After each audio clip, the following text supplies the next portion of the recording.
దానికి ఎవరికి ఒక పైసా ఇవ్వకండి.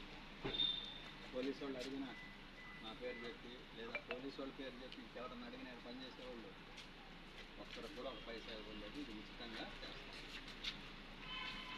అర్థమైందా?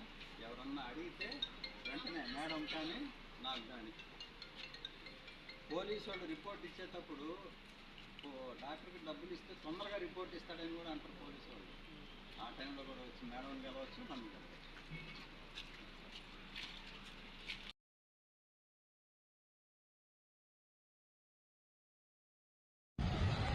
నా పేరు మానస. నేను నెల్లూరు జీజీహెచ్ మార్చురీ అటెండర్గా విధులు నిర్వర్తిస్తున్నాను. నా department of forensic medicine associate professor అయిన డాక్టర్ ప్రముజుల సురేష్ గారు నన్ను గత కొద్ది రోజులుగా శారీరకంగా మానసికంగా కులం పేరుతో అబ్యూజ్ చేస్తున్నారు. విసిరా కట్టే సమయంలో రూమ్లోకి వచ్చి ఎక్కడ పడితే అక్కడ చేతులు వేయడం. ఎందుకు సార్ ఇలా చేస్తున్నారు అంటే, నీకెవరు లేరు కదా, నీ అమ్మ లేదు, నువ్వు ఒక్కదానిమే ఉండేది, నీకు పెళ్లి కాలేదు, ఎందుకు నేను అన్నీ చూసుకుంటాను అని చెప్పి నాతో వల్గర్గా మాట్లాడుతున్నారు. నా తోటి ఉద్యోగస్తుల మధ్య కూడా నన్ను కులం పేరుతో మాలో దానివి, నీకేం అవసరాలు ఉన్నాయి, నేను చూసుకుంటాను అంటున్నాను కదా, ఎందుకు నువ్వు అని చెప్పి తిడుతున్నాడు.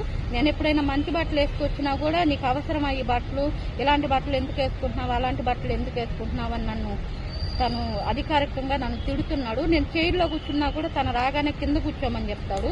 ఎందుకు సార్ ఇట్లా చేస్తున్నారు, ఇది పద్ధతి కాదు అని చెప్పి నా తోటి ఎంప్లాయీస్ కూడా నేను మాట్లాడిచ్చాను. అయినా సార్ ఏం తగ్గడం లేదు.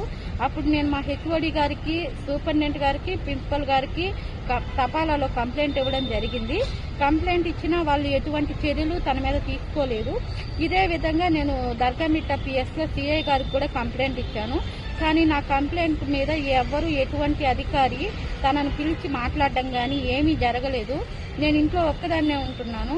తను నన్ను అబ్యూజ్ చేసే దాన్ని బట్టి తను అడిగే మాటలకి మాలలంజులు అది ఇది అని చాలా వల్గర్గా మాట్లాడుతున్నాడు. నాకు ఈ విషయం మీద నాకు అసలు బతకాలని లేదు.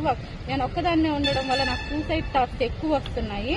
ఒకవేళ నాకు ఏమైనా జరిగితే దానికి కారణం అయితే డాక్టర్ సురేష్ గారు. కావున అధికారులు స్పందించి నా సమస్యకు న్యాయం జరగాలని కోరుకుంటున్నాను.